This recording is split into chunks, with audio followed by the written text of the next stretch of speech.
By a show of hands, how many of you have a singing voice that can span 4 octaves?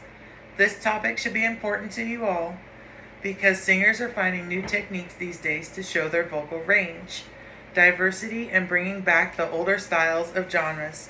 To illustrate, we are going to look at a forgotten singer who managed all of these qualities, Phoebe Snow. Phoebe Snow was a talented vocal artist who was defined by her versatility and private life. To better understand who she was, we will be looking at her life before fame, her career, and her family life. According to the LA Times, Phoebe Ann Lobb was born July 17, 1950, and raised in New York City. Growing up, she was immediately introduced into a musically diverse household. Her father, Merrill Lobb, was an exterminator, collected antiques, and had a vast knowledge of American theater and film. Her mother, Lily Lobb, was a dance teacher who performed with the Martha Graham Group. Since being introduced at a young age, she started playing piano, but in her college years, she started playing acoustic guitar. Her stage name, Phoebe Snow, derived from a railroad company ad in the early 1900s that advertised Phoebe Snow, a woman/character, designed in all white to address the cleanliness of the trains. Later, performing at nightclubs in Greenwich Village, she would find herself in the Bitter End Club, recognized by Shelter Records by Denny Cordell, co-owner with Leon Russell.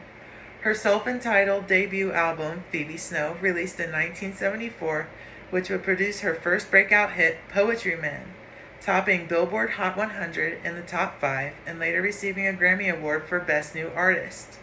Snow signed to Columbia Records after a legal battle ensued with Shelter Records. After signing with Columbia Records, then came her sophomore album, Second Childhood, in 1976, which was after her other album released then but didn't receive much success, It Looks Like Snow. Before she left the music scene, she found that she and her then husband Phil Kearns were expecting a baby and soon found out that their baby had health complications. During the time, Philip and Phoebe were going through a divorce, so Phoebe and her baby stayed in the East Coast. Valerie Rose Lobb was born December 12, 1975, with severe brain damage. The hospital suggested institutionalizing her, but Phoebe said she wouldn't allow that to happen. So even though she was in debt to Columbia Records, she left to take care of her baby. Phoebe would continue to support her by taking smaller gigs such as doing commercial jingles. For example, her jingle with AT&T and several other big-name companies.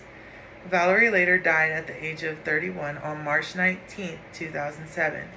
Phoebe spoke at her funeral on March 22nd, and this is what she said. In her eulogy provided by Find a Grave, she said, "She was my tireless protector and guardian, my most loyal fan, my favorite star, my teacher, my spiritual advisor, my role model, my hero, and my best friend. She was, is, and always will be the love of my life." Philip J. Kearns was Phoebe's second boyfriend turned husband and father to Valerie Rose. Valerie and Phoebe were the biggest part of Kearns' life. Phoebe and Kearns met in Bogota, New Jersey at one of his shows at Ari's Plum. Kearns and Phoebe's relationship would go on to marriage, and they would tour and sing together. He would sing back vocals for Second Childhood and co-write 2 songs on It Looks Like Snow. After hardship, Phoebe and Kearns split. Phoebe and Valerie went back to the East Coast while Kearns stayed in LA.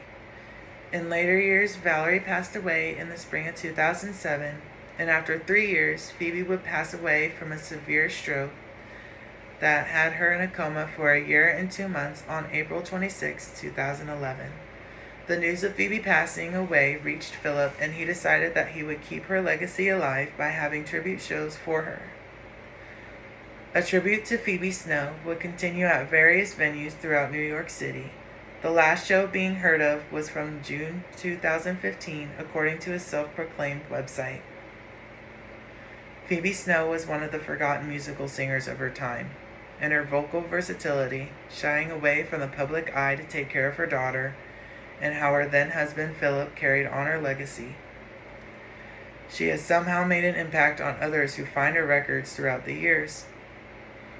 After finding her record in an antique shop, I really wanted to take it upon myself to learn more about her, and I'm glad I could share this wonderful person with you.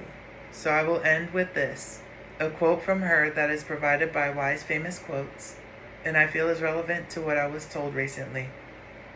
I realize that I've lived half of my life already, and it's time to believe in, stand up for myself. Phoebe Snow.